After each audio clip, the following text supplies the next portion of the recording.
નમસ્તે દોસ્તો, આજે આપણે જોઈશું ફળકથનમાં આગળ થોડા પ્રશ્નો. જન્મ કુંડલી કયો, લગ્ન કુંડલી કયો કે કોકા કુંડલી કયો? ધનુ લગ્નની કુંડલી છે. પ્રશ્ન છે, ધન સંપત્તિનું સુખ કેવું? જવાબ છે, ધનેશ કારક ગુરુ બળવાન હોવા જોઈએ, શુભ સ્થાનમાં હોવા જોઈએ અને શુભ ગ્રહોથી સંબંધિત હોવા જોઈએ. બીજું સ્થાન ધનેશ કારક ગુરુ, આ ત્રણમાંથી કોઈ પણ બે પરસ્પર સંબંધિત હોય તો ધન સંપત્તિનું સુખ સારું. આપણે જોઈશું ધનેશ.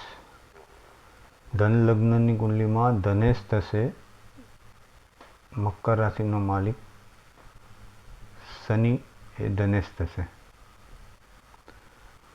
ધનેશ બળવાન હોવો જોઈએ. ધનેશ બળવાન હોવો જોઈએ એટલે કે શુભ સ્થાનમાં હોવો જોઈએ. જેમ કે ધનેશ શનિ 9મા સ્થાનમાં છે. 9મું સ્થાન જે છે ત્રિકોણનું સ્થાન છે. ત્રિકોણનું સ્થાન 1, 5 ને 9 અને કેન્દ્રનું સ્થાન 1, 4, 7, 10. આ શુભ સ્થાનો છે. અશુભ સ્થાન ખાડાના સ્થાન 6, 8 ને 12. એટલે આપણો જે ધનેશ થાય છે શનિ એ ત્રિકોણ સ્થાનમાં 9મા સ્થાનમાં છે, તો સારા સ્થાનમાં છે, શુભ સ્થાનમાં છે અને શુભ ગ્રહથી સંબંધિત હોવો જોઈએ. શુભ ગ્રહથી સંબંધિત એટલે શુભ ગ્રહ તેની સાથે હોવા જોઈએ અથવા તો શુભ ગ્રહની દ્રષ્ટિમાં હોવા જોઈએ. તો આપણો ધનેશ શનિ 1, 2, 3, 4 મંગળની 4થી દ્રષ્ટિમાં છે. મંગળ જે છે અશુભ ગ્રહ છે. એટલે આપણો શનિ 9મા સ્થાનમાં ત્રિકોણ સ્થાનમાં છે, વાત બરાબર, પણ મંગળની 4થી દ્રષ્ટિમાં છે. મંગળ થયો અશુભ ગ્રહ. એટલે અહીંયા શુભ સ્થાને બેઠો છે બરાબર, પણ અશુભ ગ્રહની દ્રષ્ટિમાં છે તેમ કહેવાય. માટે અહીંયા ગ્રહ શુભ સ્થાન ને શુભ ગ્રહથી સંબંધિતમાં શુભ સ્થાનમાં છે, પણ અશુભ ગ્રહની દ્રષ્ટિમાં છે. ફળ અહીંયા 50% થઈ ગયું. જેમ કે કારક ગુરુ પણ બળવાન હોવો જોઈએ, એ બી શુભ સ્થાનમાં હોવા જોઈએ અને શુભ ગ્રહથી સંબંધિત હોવો જોઈએ. એ કારક ગુરુ, કેમ કે આપણો પ્રશ્ન જે છે એ ધનનો છે, તો ધનનો કારક ગુરુ, એ ગુરુ અહીંયા જન્મ કુંડલીમાં 8મા સ્થાને બેઠો છે. પાછો ગુરુ 8મા સ્થાનમાં બેઠો છે એટલે અશુભ સ્થાનમાં બેઠો છે, ખાડાના સ્થાનમાં બેઠો છે. તે સ્થાન સારું નથી. અને શુભ સ્થાન શુભ ગ્રહોથી સંબંધિત માટે બુધ ગુરુની સાથે છે, માટે તે શુભ ગ્રહોથી સંબંધિત છે તેમ કહેવાય. એટલે કે આપણો ગુરુ કારક તરીકે એક તો અશુભ સ્થાનમાં બેઠો છે, ખાડાના સ્થાનમાં બેઠો છે, પણ શુભ ગ્રહથી સંબંધિત છે. શુભ ગ્રહથી સંબંધિત છે એટલે કે બુધ ગ્રહથી સંબંધિત છે. એટલે આમાં આપણે કારક ગુરુ તરીકે પણ 50% ફળ થઈ જશે. એટલે જે ધન સંપત્તિનું જે આપણને સુખ મળશે તે આ જન્મ કુંડલીના જાતકને 50% મળશે. કેમ કે ધનેશ પોતે શુભ સ્થાનમાં છે પણ અશુભ ગ્રહની દ્રષ્ટિમાં છે. કારક ગુરુ પોતે અશુભ સ્થાનમાં છે પણ શુભ ગ્રહની સાથે છે. એટલે જે પણ આપણને બીજા સ્થાનનું ફળ મળશે તે 50% તો સારું જ મળશે.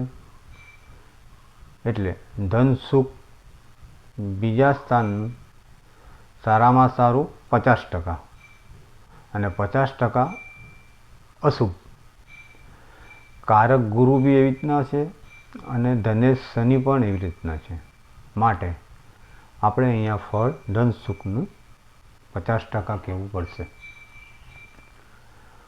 હવે જાતકની વાણી કેવી,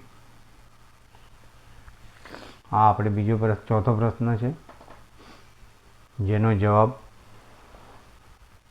બીજું સ્થાન, બીજાનો માલિક અને કારક બુધ જો શુભ ગ્રહથી સંબંધિત હોય તો મીઠાશ ભરી વાણી. બીજું સ્થાન, બીજાનો માલિક અને કારક બુધ જો અશુભ ગ્રહથી સંબંધિત હોય તો વાણીમાં કટુતા અને ઉગ્રતા આવે.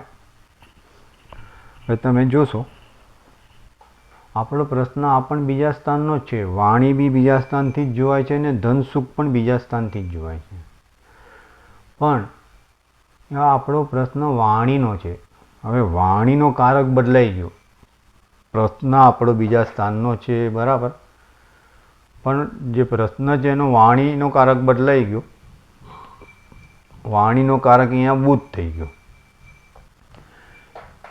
ત્રીજા પ્રશ્નમાં, આગળના પ્રશ્નમાં ધન સંપત્તિનું સુખમાં કારક ગુરુ હતું. પ્રશ્ન બીજા ભાવનો જ હતો પણ ત્યાં કારક ગુરુ તરીકે આપણે જોવો પડ્યો. અહીંયા જાતકની વાણી ચોથો પ્રશ્ન છે પણ આ પ્રશ્ન બીજા ભાવનો જ છે, પણ ત્યાં વાણીનો કારક બુધ આવી ગયો, બુધ થઈ ગયો.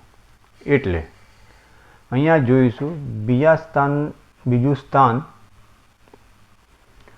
શુભ ગ્રહથી સંબંધી જોવું જોઈએ. એટલે બીજું સ્થાન ગુરુ અને બુધની દ્રષ્ટિમાં છે, કેમ કે ગુરુ અને બુધની 7મી દ્રષ્ટિ બીજા ભાવ પર પડે છે. એટલે જાતક બીજા સ્થાનનો માલિક શનિ એ ત્રિકોણ સ્થાનમાં બેઠો છે અને કારક બુધ ગુરુ સાથે બી બેઠો છે અને 7મી દ્રષ્ટિ બી બીજા સ્થાને કરે છે. બીજું સ્થાન, બીજા સ્થાનનો માલિક કારક બુધ શુભ ગ્રહથી સંબંધિત છે. માટે અહીંયા મીઠાશભરી વાણી આવશે. કેમ કે બીજા સ્થાનનો માલિક એટલે કે ધનેશ ત્રિકોણ સ્થાનમાં છે, 9મા સ્થાનમાં છે, એટલે તે સારા સ્થાનમાં છે. ફક્ત અશુભ ગ્રહની દ્રષ્ટિ છે મંગળની 1, 2, 3, 4 એ ધનેશ પર પડે છે, બીજા સ્થાનના માલિક ઉપર 4થી દ્રષ્ટિ મંગળની પડે છે. એટલે અશુભ ગ્રહની દ્રષ્ટિ શનિ ઉપર પડે છે તેમ કહેવાય. પણ કારક બુધ 8મા સ્થાને ગુરુ સાથે છે. 8મું સ્થાન એ ખાડાનું સ્થાન છે, અશુભ સ્થાન છે બરાબર, પણ કારક બુધ શુભ ગ્રહની સાથે ગુરુ બેઠો છે, બુધની સાથે શુભ ગ્રહ બેઠો છે અને આ બંને ગ્રહો બીજા સ્થાન ઉપર દ્રષ્ટિ કરે છે. માટે અહીંયા આપણને 70% ફળ શુભ મળશે, કારણ કે બુધ શુભ ગ્રહની સાથે છે, ગુરુ સાથે છે અને બુધ અને ગુરુ બીજા ભાવ પર દ્રષ્ટિ કરે છે.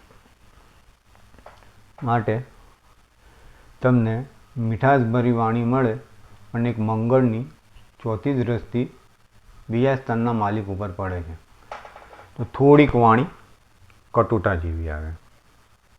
જેમ કે આગળ બીજું સ્થાન, બીજા સ્થાનનો માલિક કારક બુધ જો અશુભ ગ્રહથી સંબંધિત થતો હોય તો વાણીમાં કટુતા અને ઉગ્રતા. બીજું સ્થાન શુભ ગ્રહોની દ્રષ્ટિમાં, બુધ અને ગુરુની દ્રષ્ટિમાં, કારક બુધની બી દ્રષ્ટિમાં પણ અશુભ ગ્રહથી સંબંધિતમાં માલિક હોય એટલે મંગળ પોતે અશુભ ગ્રહની દ્રષ્ટિમાં શનિ આવે છે. મંગળ અશુભ ગ્રહ છે. બીજા સ્થાનનો માલિક શનિ જે મંગળની ચોથી દ્રષ્ટિમાં આવે છે. માટે અહીંયા તમે એમ કહેશો વાણીમાં થોડી કટુતા આવે, ઉગ્રતા આવી જાય. બીજા સ્થાનમાં બુધ અને ગુરુની દ્રષ્ટિ, બીજાનો માલિક કારક બુધ જો અશુભ ગ્રહોની સંબંધિતમાં આવે તો વાણીમાં કટુતા, બરાબર. એટલે મંગળની ચોથી દ્રષ્ટિમાં શનિ આવી ગયો, અશુભ ગ્રહની દ્રષ્ટિમાં શનિ બીજા સ્થાનનો માલિક આવી ગયો, માટે વાણીમાં કટુતા, ઉગ્રતા આવે. તેથી વાણીનો જે જાતકનો પ્રશ્ન છે 70% શુભ ફળ આપશે, ખાલી 80% શુભ ફળ આપશે, 20% અશુભ ફળ આપશે. કેમ કે અશુભ ગ્રહની દ્રષ્ટિમાં શનિ આવ્યો માટે વાણી થોડી કટુતા અને ઉગ્રતા ભરી રહેશે. આજે આપણે અહીંયા સુધી રાખીશું. તમને મારો વિડીયો ગમે તો લાઈક કરજો, ના ગમે તો ડિસલાઈક કરજો. ધન્યવાદ.